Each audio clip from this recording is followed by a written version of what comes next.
Okay, I'll start class with any questions over homework or anything else.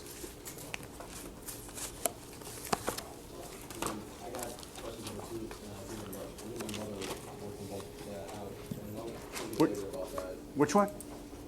There were two of them that both me and my mother worked out. She was trying to take her teacher's math course. Okay. And the ones we worked on were 31 and 67. We pretty much worked those out, so instead go ahead and work on the kids. So, 31 or 67? Those are the two we did together, and yes, but the one that I was trying to work on that was giving me a lot of trouble at least was 41. 41? 67 was problematic, but at the end It did work out? Okay. it was Okay. Well, let's look at 41. And this is from 1.4, right? From the section on solving equations? All right, so number 41, x to the 3 halves minus 3x to the 1 half equals 0. Okay, I think I can already see what might have caused an issue here. All the problems that we had done in class, we were able to look at this as a quadratic trinomial, Yes. and then try and do a u substitution. Well, the trinomial thing isn't the problem. The problem for me is the fractional exponents. And Okay, how to deal with them at the end? Yeah, well, how to just deal with them in general. Okay. Well, let me show you something next to this and tell me how you would solve that. I suppose you would just factor out x squared from that. Greatest common factor, right? Yeah. So that's what we're going to do here. We're going to look, see, we don't have 3 terms over here. We only have 2. So I'm going to go for a GCF here. So what is something I can pull out of both of those? X to the 1 half. X to the 1 half. Now let's see why that's true. X to the 1 half comes out. So what would I need to multiply? Well, I should have left this up here. X to the 4th minus 3x. I don't know if this is what I had, but It was 3 squared, I think. that's No, fine. it was, It's all right. okay. Are we all comfortable with this? This is what we do here. So same story, you know, when we multiply this back through, we get this, and we multiply this, we get this. So over here, if we pull out x to the 1 half, then what do you have to multiply x to the 1 half by in order to get x to the 3 halves? 3. So 3. It's 3 halves. What do you do here when you multiply these two together? This is a 1, right? You take these two exponents and you add them together to get 4, right? I need to know what I add to 1 half to get 3 halves. So it used to be 1. Just 1. So just x. Everyone clear with that? X to the 1 half times x to the 1 power is the same as x to the 1 half plus 1, which is x to the 1 half plus 2 over 2, which is x to the 3 over 2. Good? Now normally we wouldn't write the 1 there. And then on the other one, just minus 3? Okay, that okay so far? And now just set each of these factors equal to 0. So x to the 1 half equals 0. The other equation, x minus 3 equals 0. This one's straightforward, isn't it? This is just 3. And then on the other one, there's several ways to look at that. But I'll just remind you that that means this. And then you square And then you can square both sides. So it used to be 0. 0.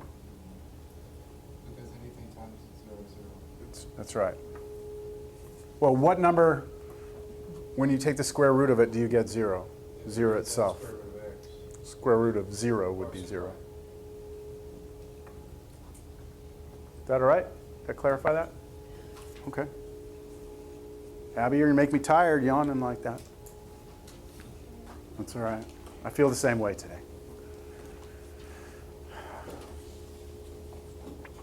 Anything else? 53. 53? Okay. I'll try and do usually like 1 or 2 problems at the beginning of class. If I don't get to something you want to see, please, I encourage you to try and come and see me in the morning if possible during my office hours, 9 to 11. And I'm also there on Monday, Wednesday, 9 to about 1. 9 to 12:30. Okay, what was it? 61? 53.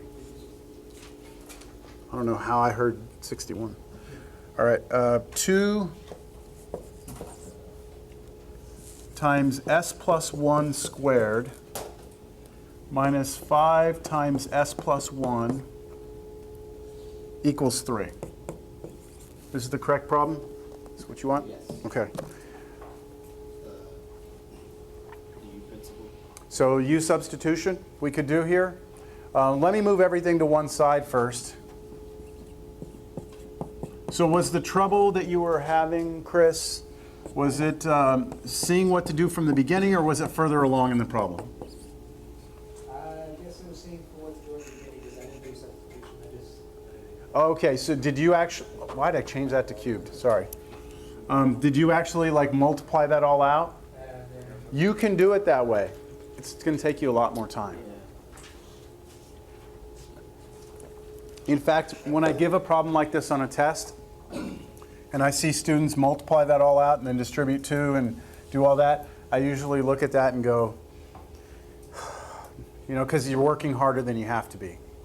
But it can be done. So, you know, remember different paths, that's one of those long ones that goes around the, you know, around the pond and back and through the forest and eventually there. So if you do it this way and you recognize that if you squint your eyes enough and just kind of see that these are the same, right? So this is like u squared, then another u. You can make u as s plus 1. And then rewrite the problem as 2u squared minus 5u minus 3 equals 0. Follow? Okay. And now we just try and factor that.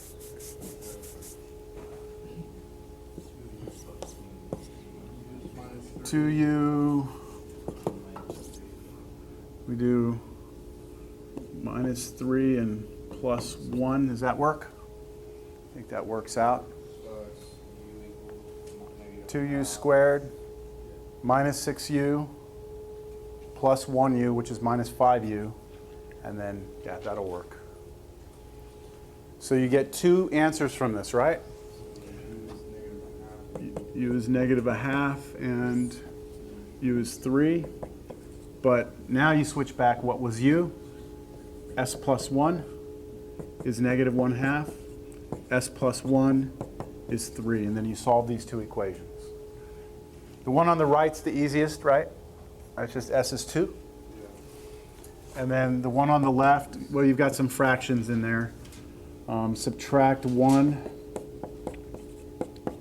1 is the same, or I should say negative 1 is the same as negative 2 over 2 if we get a common denominator. So negative 3/2.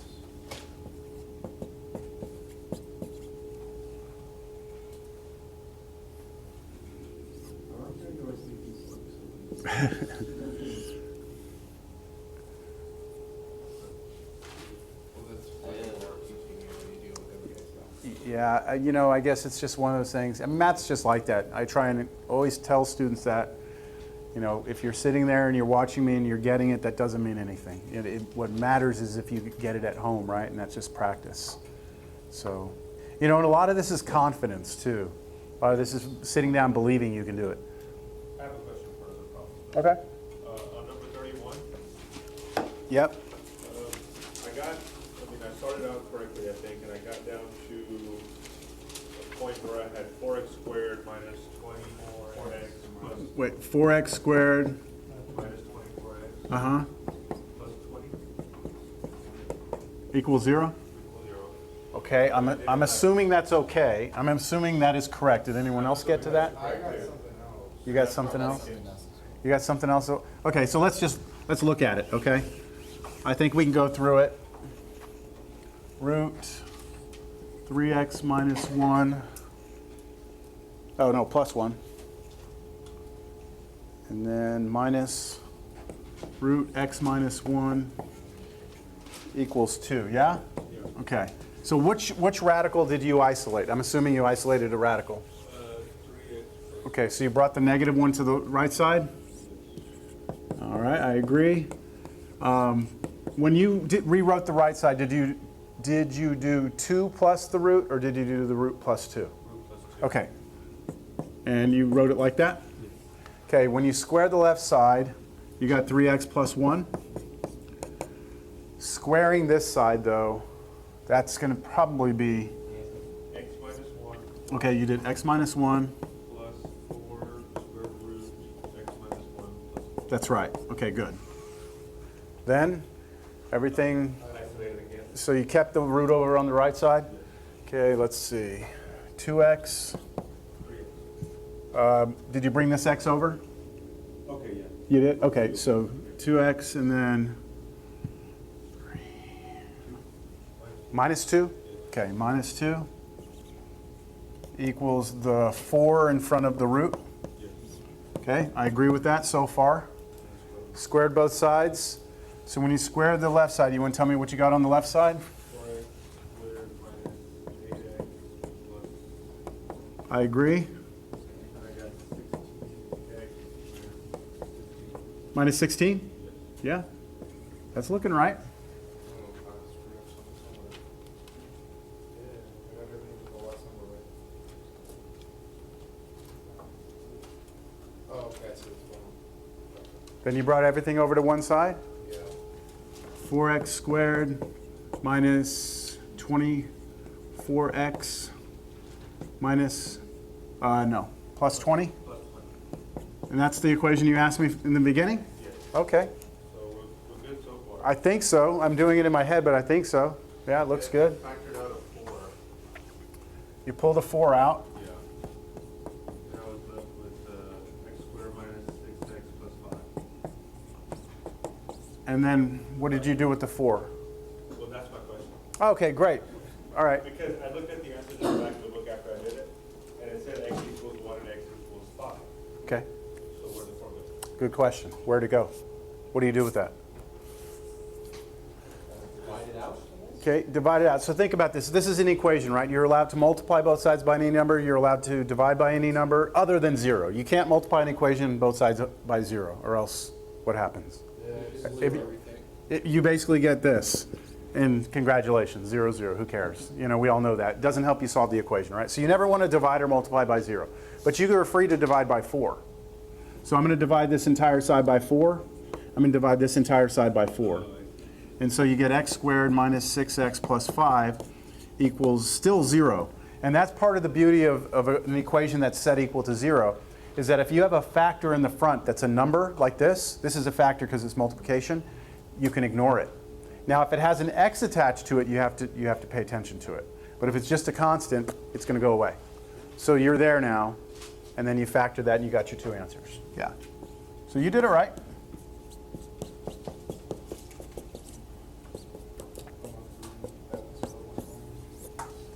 Five and 1. Now, we did square both sides twice, right? So we would have wanted to check those answers. They both do check out.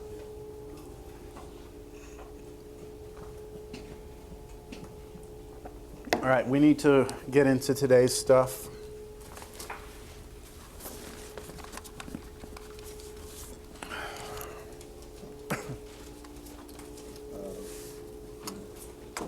What's up?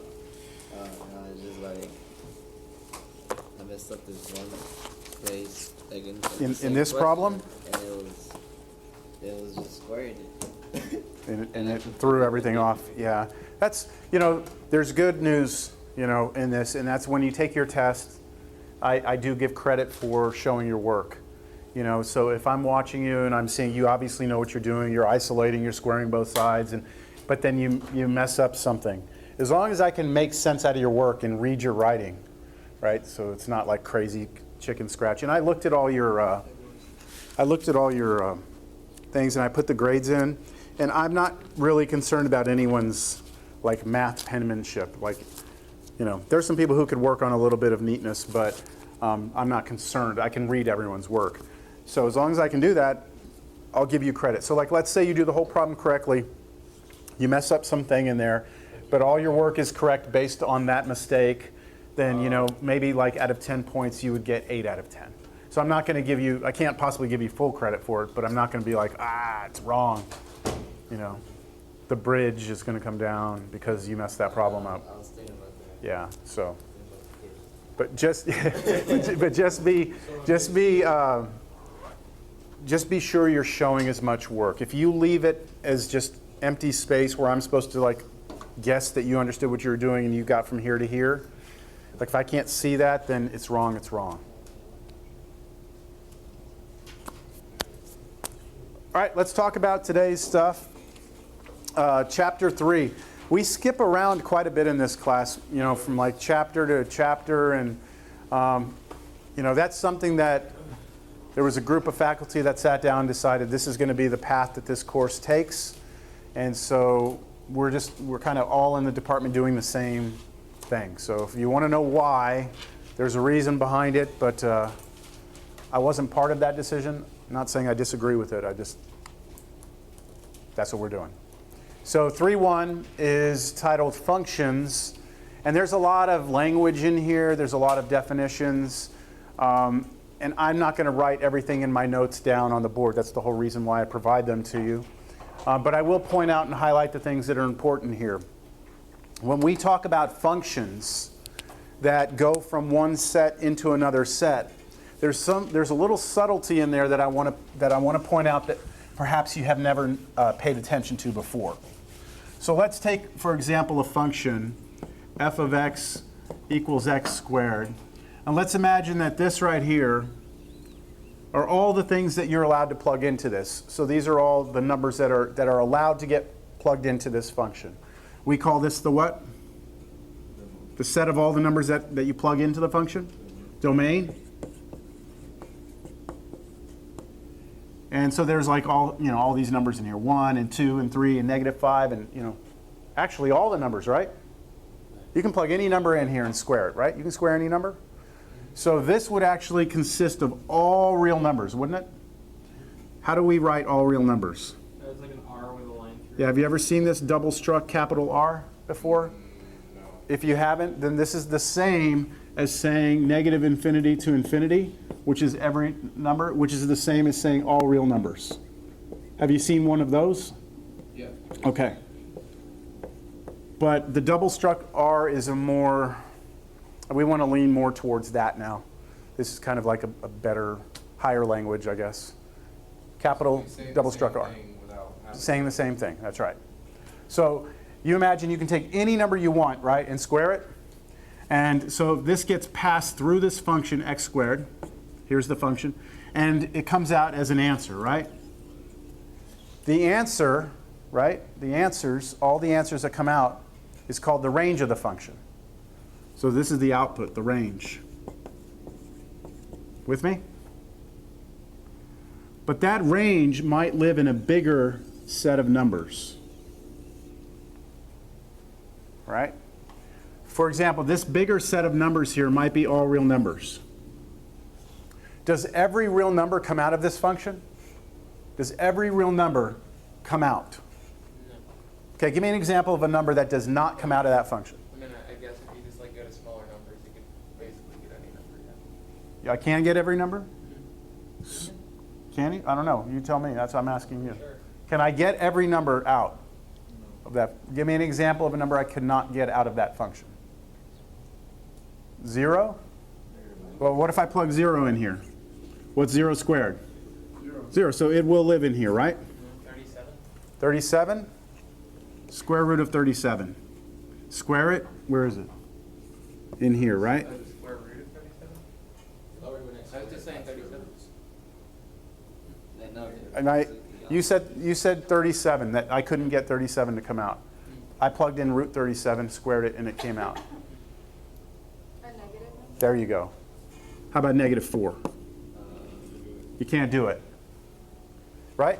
Good. Can't square a number and get a negative to come out. At least as long as we're not dealing with imaginary numbers, which we're not yet.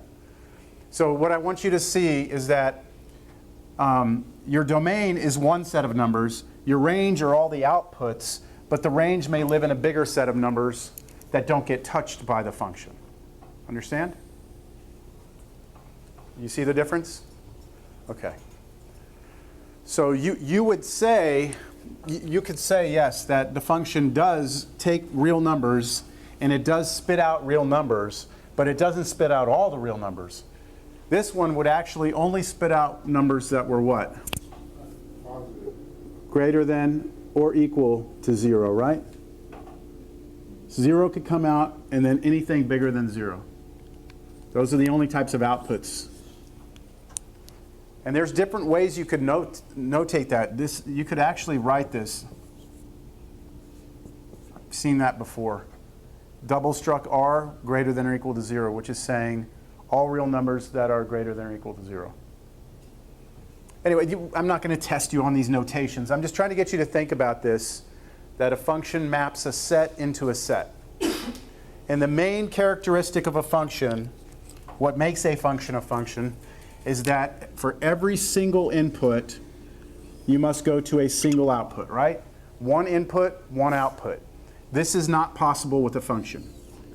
If that happens, it's no longer a function. All right? You can't have one input and two outputs. Then it fails to be a function. That's what that picture up there is saying. Also, I want you to consider this. Could you have two different numbers go to the same place? Yes. Would that still be a function? Yes. That's still a function because as long as it's saying that for each output it goes to one place, it's still a function. Even if that place is they're all going to the same place, as long as there's only one line connecting it, from one line coming off of this, then it's still a function. It's all going to one place in the case of x equals 1, right? Like x is a constant. Yeah. Yeah, or f is a constant. You say like f of x equals 1. Yeah. Then all the values you plug in all get sent to the same place, don't they? Yeah. That's still a function. All right. Domain, range. Okay, defining y as a function of x. Now, a lot of times when we use notation for functions, we like to write y equals f of x, right? You've seen this before? Yes. And so we like that because a lot of people have been introduced to the idea of the xy plane, right? Like you have a graph of a function. You have x as the input and y as the output, right?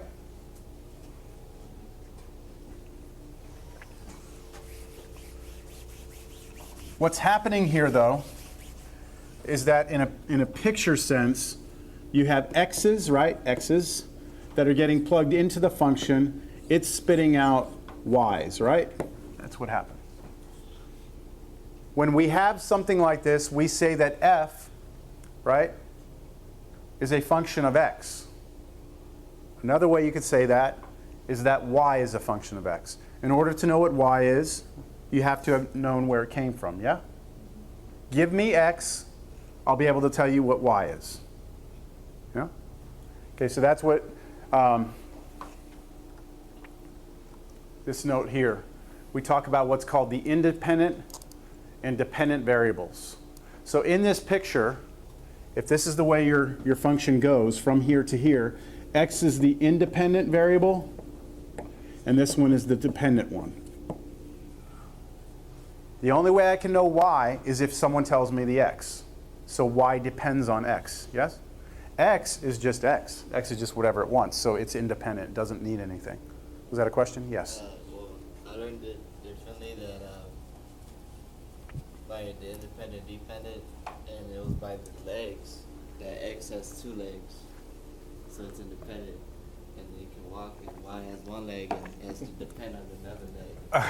Oh, like visually, like an x is like a person walking around with two legs? Yeah. Yeah, I guess that works. And that does work, but hold on. Because look at the next note. It is possible to go the other way.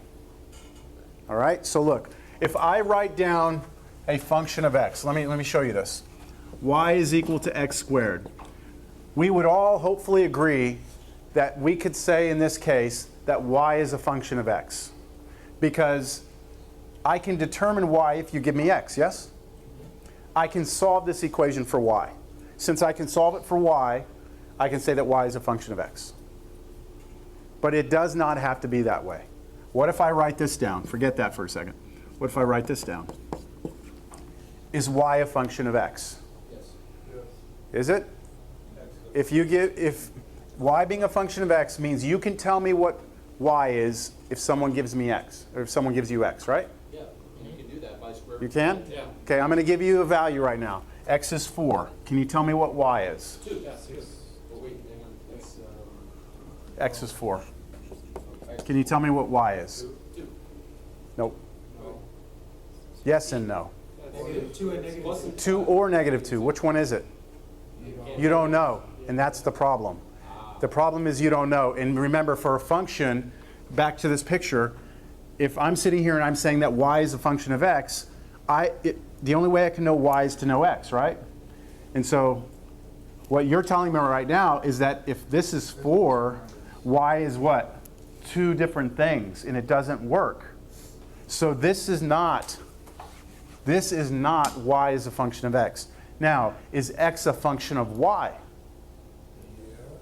If someone gives you y, can you tell what x is? Yes.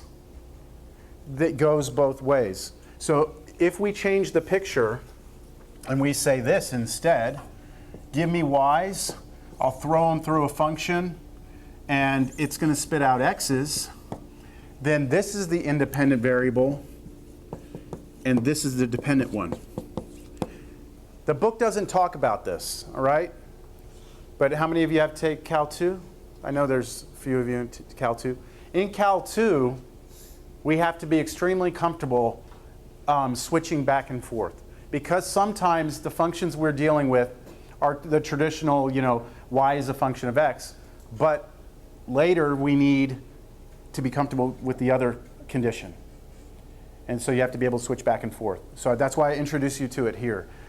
There your leg theory is going to have to go. You know what I'm saying? Because now y can stand on its own and x is, you know what I'm saying? So, all right. Do y'all follow that? Okay. So the main thing is if we can solve it for the variable and determine the other one easily, then we're good. So we're going to practice this. Now, I want to show you visually real quick because I mentioned it. Look. I said in Cal 2 you do this, right? In Cal 2, one of the questions we would ask is, here's a function, right? One of the questions we would ask was, what's the area underneath that function? All right? And in this case, y is a function of x. For every single x input, there is a single output, right? I plug in x here, there's a single output. I never plug in an x and get 2 outputs, do I? So y is a function of x here. But in Cal 2, sometimes we encounter something like that, and we want to know the area here, like this. And you can't treat it the same way we treated this one, because now if I go to an x, let's say here, I have 1, 2, 3 outputs, and this is not a function of x. Is it a function of y, though? You look at it the other way. If I give you a y, is there one x that goes with it? Give you a y, is there one x? Yes, right? So it works this way, but not this way. See the contrast? So we at least want to just know that that y can be a function of x. Sometimes we can have x be a function of y. All right. Part A. We're going to do this example. The question is y a function of x, yes or no? Is y a function of x? So if someone hands you x, are you going to be able to tell me what y is without any issues?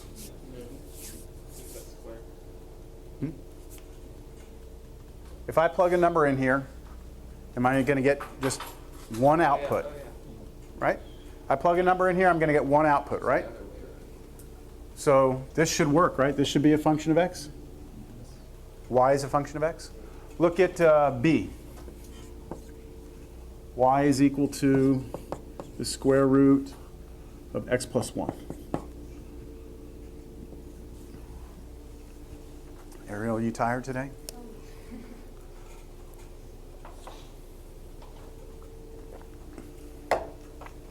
Is y a function of x?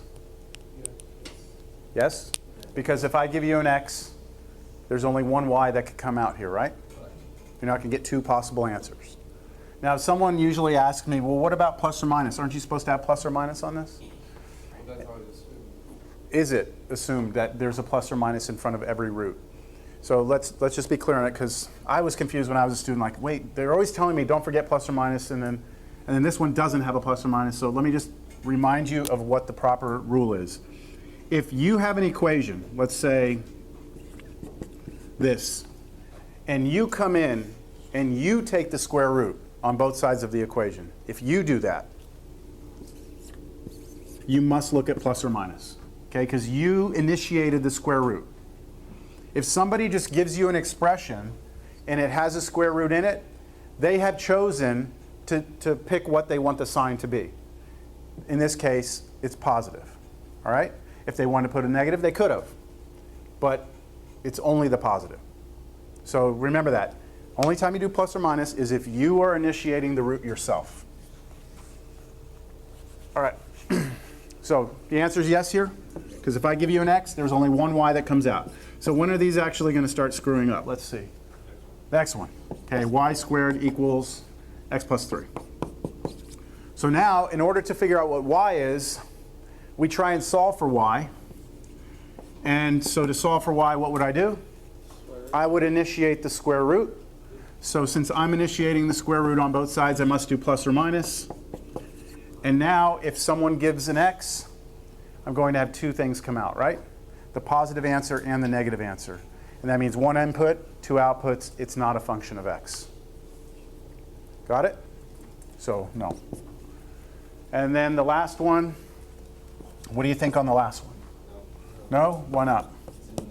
It's the same way, yes. So you would have to do an even root on both sides, wouldn't you? And when you do the even root, right, I told you last class, if you come in here with an even root, fourth root, right? Fourth root on both sides, you have to do plus or minus. Another question. Yes? It was y cubed. I was going to do that. I was going to ask you the same question. So what if it was y cubed? The answer here is no, right? It's not a function? Okay, so what if it had been instead this? So you do cube root on both sides? So when you do a cube root, you do not need to do plus or minus. And then the right side's y, and this side is this. Now, if you plug an x in there, is there only one y that's going to come out? Yes. Yes. So is it a function of x? Yes. As long as it doesn't spit out two answers, you're good to go as a function of x. So basically even exponents on Even exponents on y should not be a function of x. All right. All right, so evaluating functions.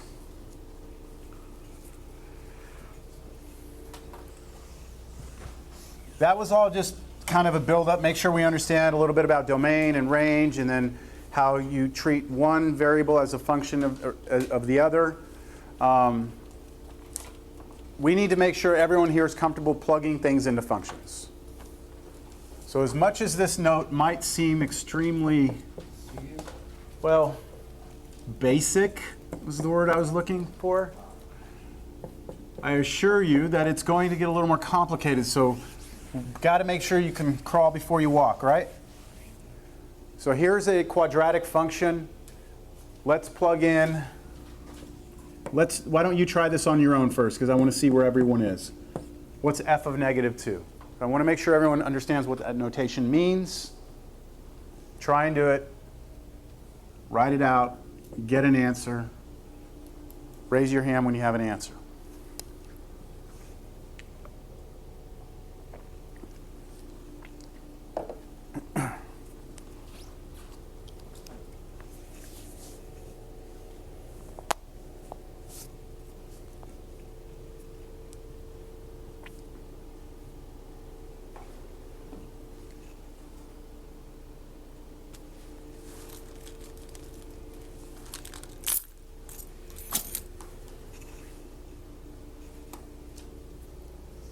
Okay.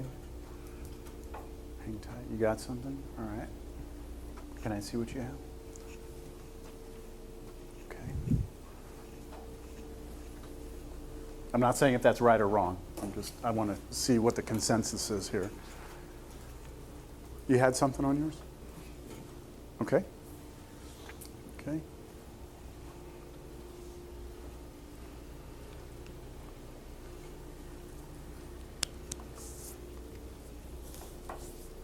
Good. No, just the first one. All right, so far I've seen 4 different answers.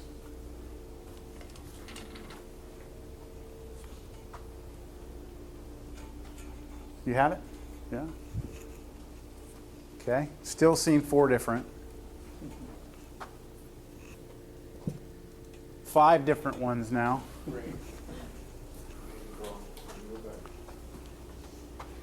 Still 5. 6 different ones.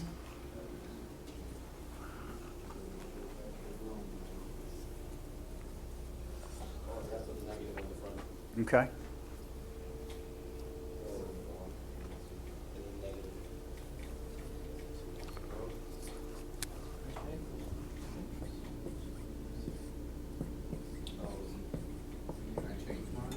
Yes.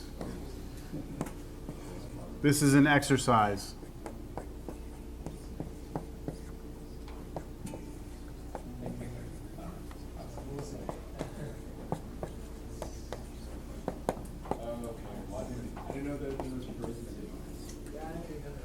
What's that? I changed mine, because I forgot it to there with a negative. So that's why I give this as an example. Because when you take this x squared right here, see this x squared right here? When you plug something into that, it's an automatic parentheses. Automatically, all right? So that -2 that gets plugged in here and the -2 here, this gets squared first, doesn't it? You square first. You don't turn that into a 4. You don't do multiplication before exponents. So that's going to be +4, right? When you square -2 times -2, then times 2, that gives you -2, that gives you -8. This is -6, and there you go. Do y'all all see that? I accidentally left off the negative. Okay. Yeah. Everyone see where you may have had a mistake if you did? Yeah, so then I got a 10 instead of negative. All right, so let's move on. Let's do part B. Yes. What did you say? The exponents first before Multiplication. yeah. So this is multiplication. This is exponents, right? Okay, yeah. What is the order of operations, just while we're talking about it? What is the proper order to do things?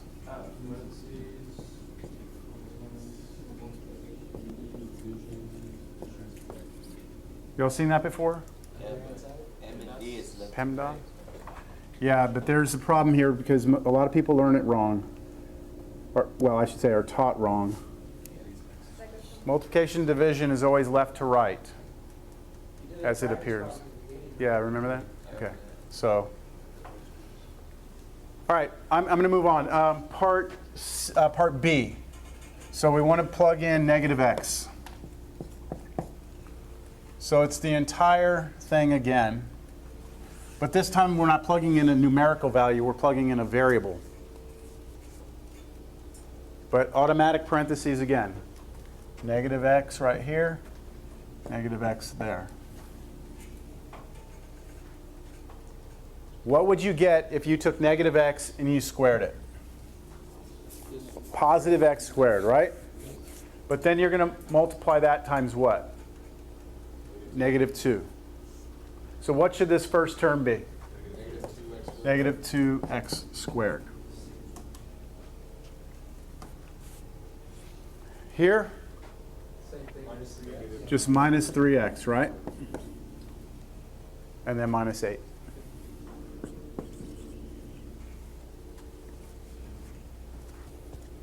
Questions? When you're trying to find a function like that, Uh-huh. is it good to factor it out if you can, or No. just leave it like that? No, just leave it. All we're doing right now is practicing plugging things into functions. And they're getting more and more complicated. All right? Well, C is not really that complicated. Isn't this what we're basically doing when we're checking for the Oh, like checking our solutions, we're plugging in. Yeah, it's the same thing. You're plugging things in, except really we don't want to be good at plugging numbers in. We want to be good at plugging expressions in, which is like part F. Okay. But I was yeah. So what would part C be? It's negative f of x. What does that mean? Do the signs basically. You take this entire function and you change the signs on every term. So you're multiplying by -1. And it passes through the entire thing. So everything that used to be negative becomes positive. Everything that was positive becomes negative, right? That's what negative f of x means. We good? Okay, how about part D? What's f of negative 3x?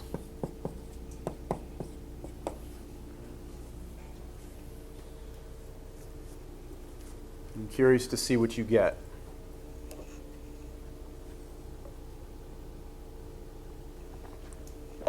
I'll write it out while you're working it.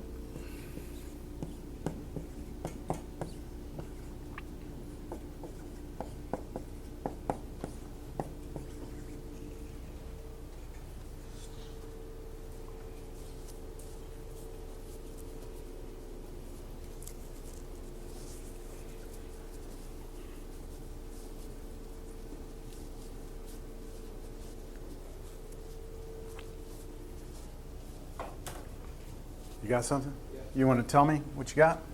Negative 18x squared minus 9x minus 8.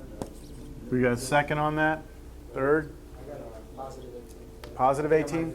So let's look at it. You first square this, right? When you square this, because it's multiplication between the -3 and the x, square -3, it becomes 9. Square the x becomes x squared. So you've got a 9x squared there. And then you hit it with the -2. So that'll become negative 18x squared. And then the rest, I think, is pretty clear, right? Positive times negative is negative. All right, look at E. E is the first one where I'm actually plugging a binomial into it, right? Two terms.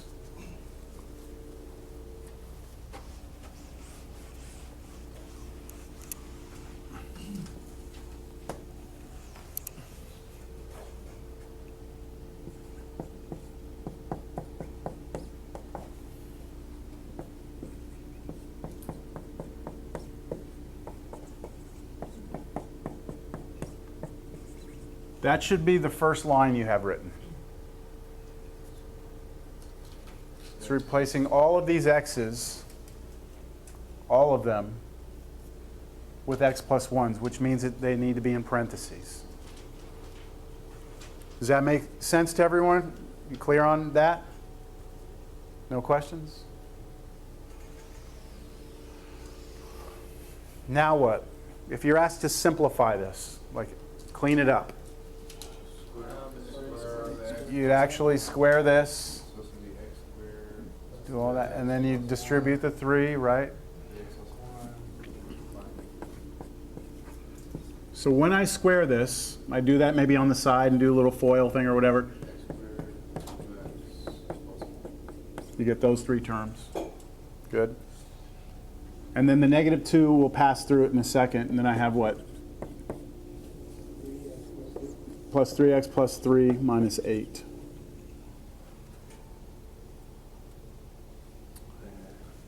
And multiply -2 through, so -2x squared minus 4x minus 2 plus 3x plus 3 minus 8. So your -2 passed through all this. And then just collect like terms together. So -2x squared minus x minus 7. We good? There we go. And then we have the grand finale, which is F. So I'm going to give you a minute to do F.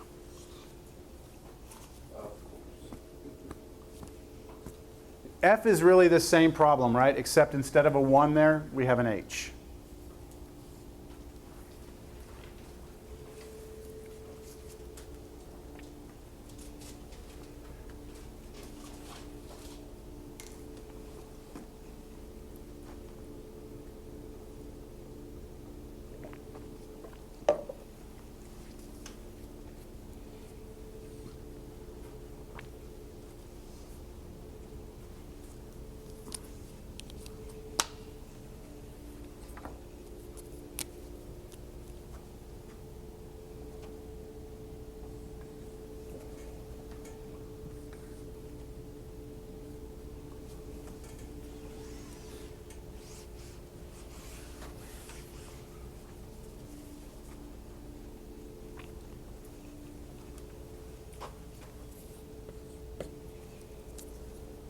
Does anyone have it yet? No? It's all right. You think you got it? Take it. It's all right if you got a bunch of junk in there. So that's right. Through there. And then you're 3. Then you're -8. Where did that +8 come from? I think you wrote it down wrong. That's all. Oh, yeah. Okay, that looks all right. I'll do it all, but.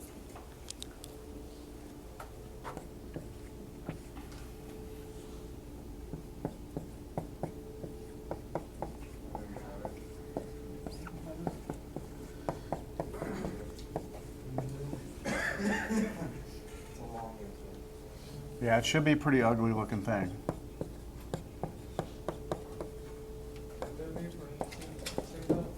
On the what? You should try not to clear. I mean, you should try and clear out all parentheses. You don't want a parentheses in there, unless it's absolutely necessary. I think that's it. I don't think I can combine any like terms together. That's exactly what I got. Just rearrange it. Yeah. I mean, Yeah, you can rearrange some stuff, but there's nothing that can come together, right? You can't combine any of these. Okay, so you just got to be careful when you take x plus h and you square it, right?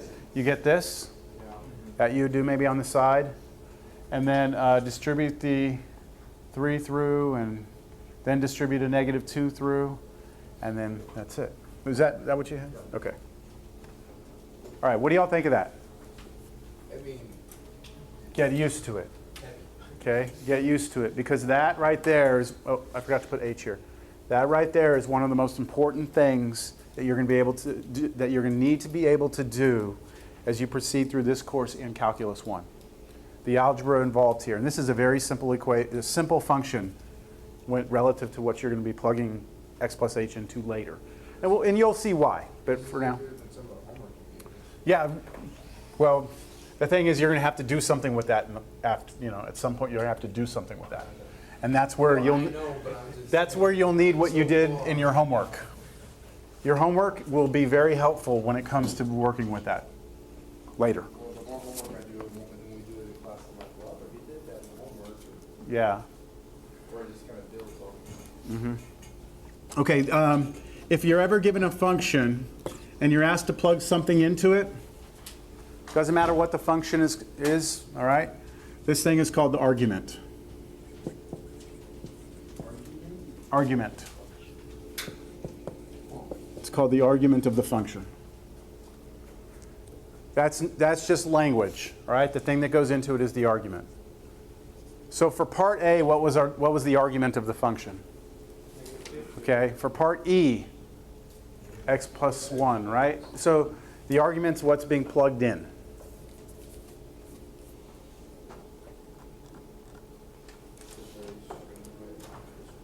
How do you find the domain of a function algebraically? All right, so whenever someone gives you a function, so I come up to the board and I write a function up here.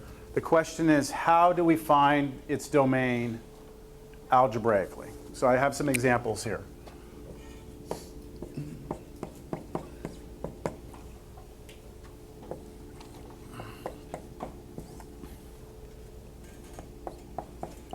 And before we go after this example, I'd like any volunteers to tell me the things that we really like to avoid when it comes to math classes, like the big no-nos, the things we don't like to ever have happen. Well, you just don't like fractions and roots, right? Is that what you're saying? Yeah. Oh, okay. No, I'm not saying things you don't like. What are things that we can't handle? Imaginary numbers, Okay, so imaginary, when does that happen? whenever you take the root of a negative. So we don't like roots of negatives, right? We don't really know how to handle those, do we? So this is one of the big things that we have to avoid, right? So things to avoid. Taking the even root, not just square root, right? Any even root of a negative number. That's something that we really just don't know how to handle at this point, do we? What's something else that we want to avoid because we know it causes major problems? Just an answer is it's okay to have a negative answer. Oh, you don't wanna have radicals underneath the denominator. You don't want a radical in the bottom? Yeah. Why? If you have to actually divide that, because you showed us things forever, because it's like. Okay, yes, but you could do it, right? Yeah, it's a pain in the butt. It is a pain, but so remember, He's talking about what things that we actually what are the cannot. things that you can't do? Okay, so like you can't right now do the even root of a negative number. You can't divide by 0. There you go. You can't divide by 0, right? No division by 0. We want to avoid this fraction with something up here, question mark, and 0 down here. That's a big thing we like to avoid, don't we? Yes. And right now, as it stands in Math 1414, that's basically the only two issues that we have to deal with. As you move on and take pre-calculus, you will have a new group of functions and they will have their own inherent problems that you'll have to worry about. But for now, this is all we have to look at, which is good. There's only really two things to address. So, would you say those are villains? Or what? Yeah, these can be villains if you'd like. Okay. Yes. Okay. So there's two of them right now. Can you give them names? If you'd like to name them, you can. I'll leave that to you, though. Like absolute 0 or something. Absolute 0. Okay. Sounds like gum or soda. I'm in favor of anything that helps you remember how to do math. I don't care what it is. All right, so take a look at this function. The question that we're asking is, we're going to plug things in, it's going to spit things out, right? Are there any things over here that we have to avoid that can't be plugged into this function? Are there any restrictions on its domain? Or can I just plug any number I want in, it doesn't matter. The function will handle it. Well, you remember the first function I put up there when we were first talking about domains? And we said, look, x squared, if I hand you a number, you can always square it. Never going to have any problems? So you can do anything that's greater than 1, equal to or greater than 1. Okay, so you're looking at the radical and you're realizing, you know what, this could maybe turn out to be negative. Yeah. And that's not a good thing. Is there something, I agree, we'll address that. Is there something that's a little more obvious that would cause a major problem? If x was -4. So definitely -4 can't live here, right? So my domain is not everything. It at least can't have -4 in it, right? What we're asking is tell me exactly what can be there. You're telling me right now not -4. Yeah? Greater than -4. So how are we going to do it? Look, we're going to divide and conquer. We're going to look at each of these issues separately. So let's take the first issue. Do we have an even root of a negative number possible? Is it possible for that to happen? Yes. So with the first thing I need to avoid, I need to look at this radical. I need to guarantee you that what is never negative? The thing in here, right? The thing in here? Do y'all know what we call the thing inside of the radical? Number. No, don't remember. It has a name? I remember. No? I don't remember. Radicand? Have you ever heard that? Radicand? That's what it's called. Because the Okay. radical is right there. So you take, yeah, you look at the radicand, right, which is that, and we need to make sure that that radicand is never negative. Another way of saying never negative is to say that it's always bigger than or equal to 0, right?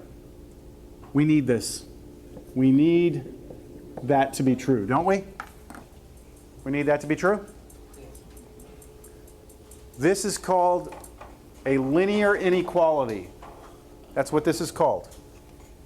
Linear inequality. The reason why I'm writing down what it's called is because if you don't know how to solve a linear inequality, you can go Google it and go watch some YouTube videos on linear inequalities all day long. Look, you need to know how to solve a linear inequality. You solve it just like a linear equation. You just isolate x.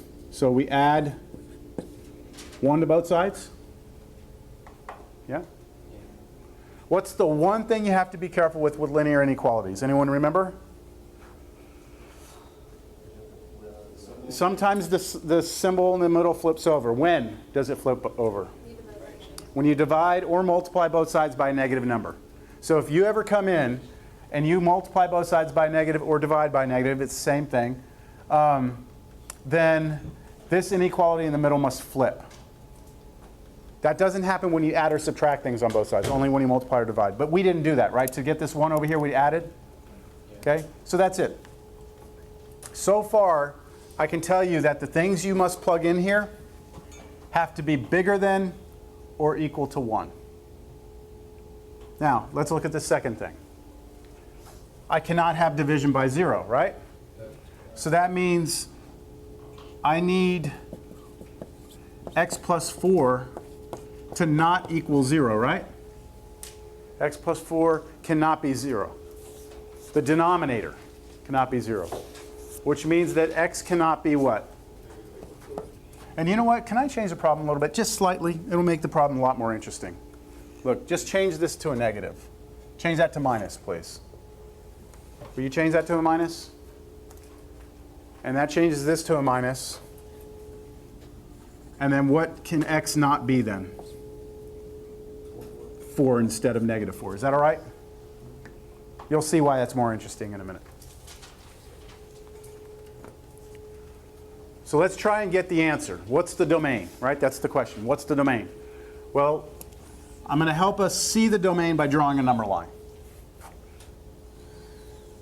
If you want, you can imagine like we would graph the function, right? And this graph would live up here. What are the things we can plug in? Well, according to part 1, x must be bigger than or equal to 1. So anything over here would work, right? According to this first one. And I can include 1, right? So how do I tell you I would include 1? I can put like a solid dot here. Or sometimes, depending on the class you're in, they'll have like a bracket to show you like everything from here over. Does that make sense geometrically on a number line? Any number over here? But then we come in and we say, well, wait a minute, hold up. Before you get ahead of yourself here, x can't be 4. So 4 is in here, isn't it? 4 is over here? Yeah. I can't have that. So I need to take that out. So I put an open circle there to represent the fact that I took the number 4 out. Now this is just a visual representation of the domain. It's just a visual. This is not the answer we're looking for, written on a test. What we want is the answer written in what's called interval notation. Okay, interval notation. Have you all seen interval notation before? Yeah? We'll see. We'll see. Interval notation works like this. You're gonna create an interval, which is either going to be this, this, this, or this. Those are the intervals that we have that represent sections of the number line. This would mean everything. I'm going to use 2 letters here. This would mean that on a number line between A and B, everything in between them, but not including the actual endpoints themselves. That's what that would mean. That ringing a bell here? Yes, yes. This would mean everything between A and B, everything between, including A, but excluding B. And then this would mean everything in between A and B, excluding A, including B,